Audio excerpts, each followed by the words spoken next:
अपुण्यात्मा परमात्मा हमें क्या बताते हैं कि अन्य देवताओं की जो पूजा तुम करते हो वो पूजाएं तुम्हारी मोक्षदायक नहीं है, उनसे तुम्हारा जन्म और मृत्यु समाप्त नहीं होता। और जब तक जन्म और मृत्यु समाप्त नहीं होगा तो फिर इन पूजाओं का क्या करेंगे हम? क्या यूज इनका? नो, केवल अपना जीवन बर्बाद करने वाली बात है। अब वो सच्चा साहिब, वो सच्चा साहब, सच्चा मालिक, सच साहब, वो सच साहिब, वो कौन है और उसकी पूजा कैसे करनी चाहिए, उसकी प्राप्ति कैसे होगी, ये अब के इस 3 दिन के सत्संग में यही विषय रहा। क्योंकि जब तक हमें ये नहीं मालूम होगा परमात्मा कौन है और वो कुल मालिक कौन है, सच्चा साहब कौन है, सच साहब कौन है और उसकी पूजा कैसे करनी चाहिए, जब तक हमें यह ज्ञान नहीं होगा तब तक हम डले ढोरे हैं, धूल में लठ मार रहे हैं। कहते हैं एक हाथी की पैड़ में सब जीवों की पैड़, सार शब्द जाने बिना या दुनिया मारे खेड़। खेड़ देसी भाषा यहाँ हरियाणा की। खेड़ खेड़ मारा टकरम टकरा, कोई नोन भाज रहा है बोझड़ा में का, कोई नोन टक्कर मार रहा है, कोई इधर भाग रहा है, इधर रास्ता मिलेगा, कोई इधर भाग रहा है, क्योंकि सब यहाँ कैद में है, इसे निकलने के लिए प्रयत्न कर रहे हैं। लेकिन नो दोबारा का टक्कर मारने से जेल से बाहर थोड़े हो सकते, वो तो उसका प्रॉपर वे अपनाओ, कोई बढ़िया वकील करो और अपना केस लड़ो। कहते हैं कर ले गुरु वकील मुकदमा भारी है, ये कर ले गुरु वकील मुकदमा भारी है। अब ये गुरु रूपी वकील आपने करना पड़ेगा, टॉप मोस्ट वकील ढूंढना पड़ेगा, ताकि इस काल के धर्मराज के पास जाके तेरा मुकदमा लड़े। ये सत्कर मानना, जब आपको यहां से छुटवाया जाएगा, धर्मराज के दरबार में परमात्मा इस दास के रूप में प्रकट होगा, आपके साथ होगा और उसको कहेगा कि तू इसका हिसाब कर। और फिर पूरे सवाल जवाब होंगे कि तूने इसको यहां फंसाया है, लाया था किस लिए तू इसको यहां पर, और तूने के बना दिया इसका, अपना हिसाब ले और छोड़ इसको। क्योंकि जो आपको पहले मंत्र दिए जाते हैं, जो प्रथम मंत्र आपका है, ये मंत्र पूजा नहीं हमारी, या तो मजदूरी है, हम इनके ऋणी हो गए इस काल के लोक में आकर। जैसे कोई विदेश गया है और वहां कोई फैक्ट्री ला ली छोटी मोटी, और वह फैक्ट्री उसकी सही चली नहीं, तो उसमें क्या होगा कि कैसे नहीं चली, उसका फिर क्या है, जैसे टेलीफोन का खर्चा था वो भरा नहीं गया, वो टेलीफोन कनेक्शन कट गया, बिजली का बिल भरा नहीं, बिजली का कनेक्शन कट गया, पानी का टैक्स भरा नहीं, बिल भरा नहीं, पानी का टैक्स कनेक्शन कट गया, तो दूना निर्धन हो गया। आप सतलोक से आए थे और यहां आके फैक्ट्री ला ली, इस काल के लोक में घरबारी बन बैठे, और यहां आपके कोई सा काम ठीक नहीं चल रहा, जो पुण्य थे इतने खत्म हुए, अब पापों का दौर शुरू हो गया। तो परमात्मा ने इस दास को भेजा कि ये दास आपको उपदेश देगा, आपसे पहले वचन करा लेता है कि ये नियम निभावेगा तो मैं तुझे नाम दूंगा, तेरा ठेके, तेरा जो है गारंटर बनूंगा, और ये नियम तोड़ देगा तो मैं तेरा गारंटर नहीं रहूंगा। अब जैसे एक गारंटर होता है जो कहते हैं भाई इसने मेरी गारंटी ले रखी है, तो ये दास, ये परमात्मा, ये दास आपका गारंटर बनेगा ब्रह्मा विष्णु महेश के पास जाकर सूक्ष्म रूप से, और कहेगा कि इस आदमी को, इस व्यक्ति को, इस आत्मा को ये सभी सुविधाएं जारी कर, और तेरा जो टैक्स है, किराया है, ये भरता रहेगा, और गारंटी हम लेते हैं, ये नहीं भरेगा तो हम जिम्मेवार होंगे। तो कहने का भाव यह है कि आपको प्रथम मंत्र दिया जाता है तो आप इसकी मजदूरी शुरू करो, इसकी मेहनत करो, जाप शुरू करो। तो ये ब्रह्मा विष्णु महेश के पास आपकी या कमाई जावेगी और वो आपको सुविधाएं शुरू कर देंगे यहाँ की, क्योंकि इसमें सबसे पहले उस पूर्ण परमात्मा का मंत्र है, वो पूजा है, बाकी मजदूरी है। तो ऐसे इन सब की ना जाने कितने युगों से आप इस काल के ऋणी हो, उस सब ऋण से मुक्त होना पड़ेगा। ये ब्रह्मा विष्णु महेश गणेश दुर्गा हमारे शरीर के अंदर बने हुए कमल में रीढ़ की हड्डी बैकबोन के अंदर की साइड में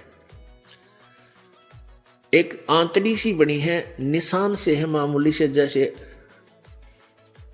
कमल के पत्ते हों, ऐसे जैसे पिक्चर सी बन जाती है, तस्वीर बना देते हैं कमल के पत्ते की, फूल की, छोटी सी बहुत छोटे पत्तों की, ऐसे आंतड़ी सी बनी हो, चिपकी पड़ी है ऐसे।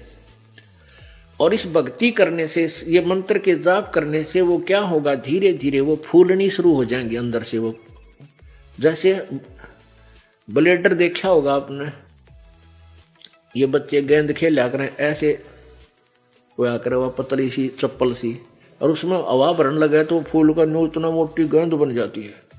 ऐसे ही ये चिपकी पड़ी है, खाली हो आप, आपके अंदर भक्ति नहीं रही, इसलिए ब्रानमाटी और किसी के पास कुछ को ना, किसी की टांग कट गई, किसी की आंख फूट गई, किसी का कुछ हो रहा है, कोई टेंशन। तो ये दुख क्यों है? क्योंकि पाप से दुख है, और पुण्य बढ़ेंगे तो दुख दूर हो जाएंगे, पाप खत्म हो जाएंगे, पाप खत्म होंगे, पुण्य बढ़ेंगे, सुख हो जाएगा। तो वो फिर कमल हमारे अंदर से वो भक्ति की शक्ति उसमें जमा डिपॉजिट होने लग जाएगी, और वो कमल उस समय खिलेंगे, खुल जाएंगे आपके, जब आप ऋण मुक्त हो चुके होंगे। जब आप यहां से चलोगे सतलोक में, सच्चे लोक को जाओगे, अपने सच्चे साहब के पास चलोगे, तो आपने सीध, कई मिसगाइड करते हैं संत कि हम तो सीधे तिरकुटी में जाते हैं।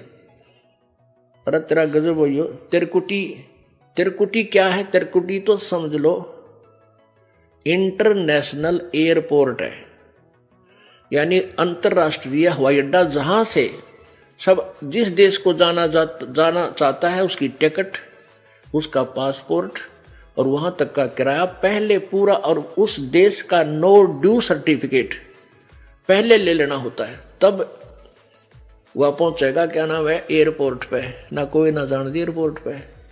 तो ये तिरकुटी तो इंटरनेशनल एयरपोर्ट है, वहां जाने के बाद कोई परिवर्तन नहीं। उस वहां तो जहां भी वो कौन जाएगा, जो यहां से पूरे कागज पूरे करके गया होगा और ओरिजिनल जिसके पास पासपोर्ट होगा। यानी डुप्लीकेट नाम देने वाले संतों से भी वहां नहीं जाया जाता। तो वो कहते हैं हम तो सीधे तिरकुटी में ध्यान लगाते हैं, हम कमल कुमला के चक्कर में नहीं पड़ते। अरे तेरा गजब हो, ये कौन जान देगा तुझे वहां इंटरनेशनल एयरपोर्ट पर, जब तक तेरे यहाँ का देश का सारे कागज क्लियर नहीं होंगे। इन्होंने तो इंटरनेशनल एयर यानी तिरकुटी तो ऐसी मान रखी जैसा बरवाड़े का अड्डा, बस स्टैंड, कोई भी पैदल पहुंच जाते वैसे पहुंच जाए, बड़का खेल बना रखा है, मूर्ख बना रखा है आपको। तिरकुटी पर पहुंचने से पहले तो आपका सारा काम क्लियर होना पड़ेगा, इन कमलों से चलना पड़ेगा। जीवात्मा हृदय कमल में रहती है, यहां से वह सबसे नीचे कमल में जाएगी, मूल कमल में। मूल कमल से फिर वो आएगी ब्रह्मा के कमल में, यानी स्वाद चक्र में, जहां ब्रह्मा और सावित्री रहते हैं। मूल कमल में गणेश जी रहते हैं। तो ये सब की कमाई मंत्र आपको दे रखा है। जब आप वहां जाओगे आपके कागज क्लियर पाओगे। गणेश जी जाते आपको गए, वहां से आपको टिक मार्क कर देगा, जाओ आगे। फिर ब्रह्मा जी के लोक में, वहां का भी सारा अकाउंट आपका क्लियर पाओगा। फिर नाभि कमल में विष्णु और लक्ष्मी जी मिलेंगी, और वहां से फिर हृदय कमल में शिव और पार्वती के लोक में वहां आएंगे। और फिर कंठ कमल में, यहां पीछे को, इस यहां गले के पीछे रीढ़ की हड्डी जहां थोड़ी सी बैंड होती है, ये ऊपर नाक, इससे पहले चौड़ा सा स्थान है, यहां पर दुर्गा का कमल है। फिर यहां आएंगे हम, इसके बाद तिरकुटी का नंबर आओगा। जब तक ये नहीं आगे जान देंगे, तिरकुटी में कौन जान देगा तुमको? तो कहने का भाव ये है, ये आपको आज तक मिसगाइड करते रहे, हमें मूर्ख बनाते रहे कि बस ध्यान लगा ले 2.5 घंटे सुबह 2.5 घंटे शाम में। कहते झूठा ज्ञान, तुम ध्यान कहाँ लाओ, ये बाद विदा चतुराई। तुम तो ये चतुरता दिखा रहे हो, मूर्ख बना रहे हो भोली आत्माओं को। जब तुम्हारा ज्ञान यूजलेस है, झूठा है, ध्यान कितना हो तुम इसमें। और वो परमात्मा तो अंड और पिंड के पार स्वदेश हमारा है।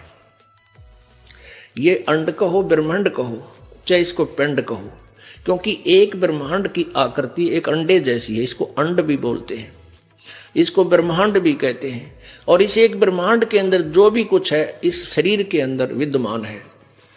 जैसे इन चैनलों में मूल कमल एक चैनल समझो, स्वाद चक्र एक चैनल समझो, नाभि कमल भी एक चैनल समझो, ये 5, 6, 7 चैनल हमारे लगे हुए हैं।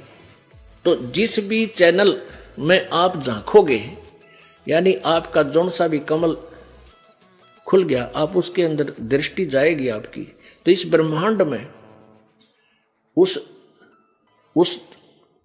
चैनल के ऊपर यानी उस कमल के अंदर जो भी दृष्टिगोचर होगा वो आप देख सकते हो। तो इस ब्रह्मांड के अंदर जो भी है वो शरीर में देखा जा सकता है। एक ब्रह्मांड के पार की वस्तु इस शरीर में नहीं देखी जा सकती। जैसे इसमें धुन सुनते हैं, कान बंद करके आंख बंद करके ऐसे बज रही है, बंसुरी बज रही है, बाजे बज रही, ये तो इस पिंड के अंदर इस उरले साजबाज में काल के लोक में झूठे बाजे बज रहे। कोई है रे परले पार का जो भेद कहे झनकार का, कोई है रे परले पार का जो भेद कहे झनकार का। अब परमात्मा कहते हैं कोई है उस परले पार का, सतलोक का, जो भेद कहे उस झनकार का, यानी सतलोक में हो रही उस अखंड धुन, उस अखंड नाद का, उस धुन का कोई भेद बताओ हमने, आओ सामने। कोई है रे परले पार का, परले पार का यानी सतलो अंड और पिंड से पार स्वदेश हमारा है, करने नो दीदार मैल में प्यारा है। इस शब्द में पूरा जो वर्णन किया है वो ये बताया है कि ये सारी झूठी रचना काल ने एक ब्रह्मलोक में दुर्गा से करवा रखी है इस जीव को धोखा देने के लिए। और फिर बताया कि हमारा लोक तो इस एंड और पिंड से भी पार है, और वहां उस परले पार में कोई पहुंचा हो तो बताओ हमें। और इसमें कौन कौन यहां रह गए, कौन कौन पार हुए। तो पुण्यात्माओं, जब हम सतलोक चलेंगे तो उससे पहले तो सारा काम क्लियर हो लेना चाहिए आपका। जैसे इस ब्रह्मा विष्णु महेश, देखो ब्रह्मा विष्णु महेश जी हमारे लिए, ये हमारे प्रबंधक हैं, आपका वर्क डन देते हैं, जो किया वैसा फल आपको मिलेगा और देंगे यही जब तक आप यहां हो, क्योंकि इनके ये इंचार्ज है। इनको हम बुरा नहीं कह सकते, हम अपनी बकवादों से इनके जाल में फंसे रहे। अब जब तक हम जेल में हैं तो जेल वालों की मर्यादा को भी तोड़ेंगे तो दूने पट्टेंगे। हमने यहां जेल की भी मर्यादा तोड़ रखी है, तो ये नियम आपको बताए जाते हैं, ये जेल की मर्यादा है, इसको भंग करोगे तो आप यहीं रह जाओगे और दूना और मुकदमे बनते रहेंगे आप पर। ये नियम आपने निभाने पड़ेंगे, फिर ये सब क्लियर हो जाएंगे। फिर ये सतनाम का जो ओम और दूसरा उस तत् मंत्र है, ये 2 मंत्र का 2 अक्षर का जो नाम है ये सतनाम है। ओम नाम की कमाई हम तरकुटी पर जाके इस धर्मराज के पास मुकदमा होगा आपका, ये न्यायाधीश बुलाया जाएगा, परमात्मा इस दास के रूप में होगा और कहेगा भी कर हिसाब इस आत्मा का और ले इसकी कमाई आ रखी सारी सतनाम की। ओम नाम की जो कमाई आप करोगे, जैसे सांस उश्वास से इस मंत्र का जाप होता है, तो ओम नाम की कमाई इस ब्रह्म को दे देंगे। गीता जी अध्याय नंबर 18 के श्लोक नंबर 66 में गीता ज्ञानदाता कहता, सर्वधर्मान परित्यज माम एकम शरणम व्रज अहम तवा सर्व पापे भय मोक्षामि मा शुच। गीता ज्ञानदाता कहता है कि अर्जुन, मेरे सतर की जो भी इतने सभी धार्मिक पूजाएं धर्मान, उनको सभी मेरे सतर की जो शास्त्र अनुकूल साधना ओम नाम का जाप और ये यज्ञ जो आपसे करवाई जाती हैं, हवन जो चढ़वाई जाती है, या भंडारे दान कराए जाते हैं, ज्ञान सुनाया जाता है, ये 5 यज्ञ आपकी करवाई जाती है। इन 5 यज्ञों का पुण्य और ओम के नाम की कमाई जो श्वास से आप करते हो, ये सारी कमाई है ब्रह्म सत्र की। तो ये कहता है सर्वे धर्मान, गीता जी अध्याय नंबर 18 के श्लोक नंबर 66 में अनुवादकर्ताओं ने इसका अनुवाद गलत किया है। व्रज का अर्थ जाना होता है, इन अनुवादकर्ताओं ने आना करता किया है, क्योंकि इनको पता नहीं था इस ज्ञान का। सर्वे धर्मान परितज माम, गीता ज्ञानदाता कहता है माम माने मेरे सतर की, जितनी भी मेरी धार्मिक पूजा है उनको मुझ में छोड़, एकम शरणम व्रज, एकम यानी जिसके बराबर कोई दूसरा ना हो, उस सर्वशक्तिमान गीता जी अध्याय नंबर 18 के श्लोक नंबर 62 में जिसके बारे में कहा है कि अर्जुन तू सर्वभाव से उस परमेश्वर की शरण में जा, उसकी कृपा से तू परम शांति और शाश्वत स्थान को प्राप्त होगा। अब उस सनातन परम धाम यानी सतलोक को प्राप्त होगा। तो उसको प्राप्त करने के लिए क्या बताया है कि सर्व धर्मान प्रीतज माम, 18वें अध्याय के 66वें श्लोक में, मेरे सतर की सब मेरी पूजाएं, ओम नाम का जाप की कमाई और बाकी जो यज्ञ वो मुझे छोड़ दे, मुझ में छोड़, और एकम शरणम व्रज, उस परमात्मा की शरण में जाओ, एकम जिसके बराबर दूसरा ना हो, अद्वितीय, उसकी शरण में जा, तब मैं तुझे सब पापों से मुक्त कर दूंगा। यानी हम क्या करते थे, इस ओम नाम की कमाई ब्रह्म में चले जाते थे। ओम नाम की कमाई थे यज्ञों की कमाई से, भक्ति से, ब्रह्मलोक में अपने पुण्य खा के फिर जन्म मृत्यु में आ जाते। गीता जी अध्याय नंबर 8 के श्लोक नंबर 16 में कहा कि ब्रह्मलोक तक गए हुए भी पुनर्वृत्ति में उनकी जन्म मृत्यु होती है, पूर्ण मोक्ष प्राप्त नहीं करते। तो ये क्या कहता है कि मेरे सतर की जो पूजा है वो मुझे दे दे। अब हम इस कमाई को बर्बाद नहीं करेंगे। यहाँ की कोई ना स्वर्ग चाहेंगे, ना माँ स्वर्ग चाहेंगे, ना ही हम देवता बनना चाहेंगे, हम तो केवल अपना पीछा छुड़वाएंगे। गीता जी अध्याय नंबर 7 के श्लोक नंबर 29 में कहा कि अर्जुन, जब उस तत्परम से और पूरे आध्यात्मिक ज्ञान से जीव परिचित हो जाता है, वो केवल जरा और मन से छुटकाने की प्रयत्न करता है और कोई वस्तु नहीं मांगता। तो आपको पता लग जाएगा, आप केवल उस परमात्मा को यहां से जन्म मृत्यु का पीछा छुटवाने की चेष्टा करोगे। इसलिए कहता है कि सर्वधर्मान परितज माम, 18वें अध्याय के 66वें श्लोक में गीता जी में, सर्वधर्मान परितज माम एकम शरणम व्रज, उस अद्वितीय परमात्मा की शरण में चला जा, मेरे सत्र की सब पूजा मुझ में छोड़ दे। अहम तवा सर्व पापेभ्यः मोक्षामि मा शुच, तू चिंता ना करे मेरे सत्र की, फिर मैं तुझे सब पापों से मुक्त कर दूंगा। अब हम क्या करते थे, पुण्य तो वहां खत्म कर देते स्वर्ग, महास्वर्ग में, ब्रह्म लोक में, और पाप के कारण गधे कुत्ते सूअर यहां धक्के खाते रहे। अब हम इसका कर्ज दे जाएंगे, अकले तेरा कर्ज पकड़ और हमने मुक्त कर, हमने नहीं चाहिए तेरी कुछ भी यहाँ की, ना बर्फी चाहिए ना लड्डू, कुछ नहीं खाना, आप पकड़ तेरे इस पैसे और हमारा अकाउंट क्लियर कर। तो ओम नाम के जो कमाई है आपके, वो 3 मंत्र के जाप की कमाई कहाँ आपको काम आवेगी। ओम नाम का जाप तो वहां ब्रह्म को त्रिकुटी पर दे जाएंगे। फिर हम चलेंगे आगे को। ये जो दूसरा मंत्र है तत्, ये और मंत्र है, इस मंत्र की कमाई आपको परब्रह्म को देनी है, क्योंकि इसके 7 संख ब्रह्मंडों से हमने पार होना है। इसका किराया इतना हो जाएगा वहां तक जाने का, इसका टैक्स, टोल टैक्स मान लो इसका। और फिर जो तीसरा मंत्र है, सार नाम है, ये आपको स्थायी स्थान सतलोक में प्रदान कराओगा। इस प्रकार हम परमात्मा प्राप्ति करेंगे। कोई है रे पर ले पार का, कोई भेद कहे झनकार का, कोई है रे पर ले पार का, जो भेद कहे झनकार का। अब क्या बताते हैं, वारही गोरख वारही दत्त वारही धरु पर लाद अर्थ। ओहो, अब कौन कौन वार रहे, वार माने उर्ली तरफ काल के जाल में, और कौन परले पार हुए। वारही गोरख वारही दत्त, दत्त माने दत्तात्रेय जी, वारही धरु पर लाद अर्थ, वारही सुखदेव वारही व्यास, वारही पाराशर प्रकाश, वारही दुर्वासा दरवेश, वारही नारद सारद शेष। वारही भरतरी गोपी चंद, वारही सनक सनंदन बंद। वारही, वारही माने उर्ली ही ओर, वारही ब्रह्मा वारही इंद, वारही सेंस कला गोविंद। वारही शिव शंकर दो संभ, वारही धर्म राय आरंभ। वारही धर्म राय धर धीर, परम धाम पहुंचे कबीर। रग यजुर श्याम अथर्वेद, परम धाम नहीं लहा वेद। रग यजुर श्याम अथर्ववेद, परम धाम नहीं लहा भेद। अलल पंख अगाध भेव, जैसे कुंजी सुरती सेव। वार पार था है थे हा ने था, गरीबदास निर्गुण निगाह।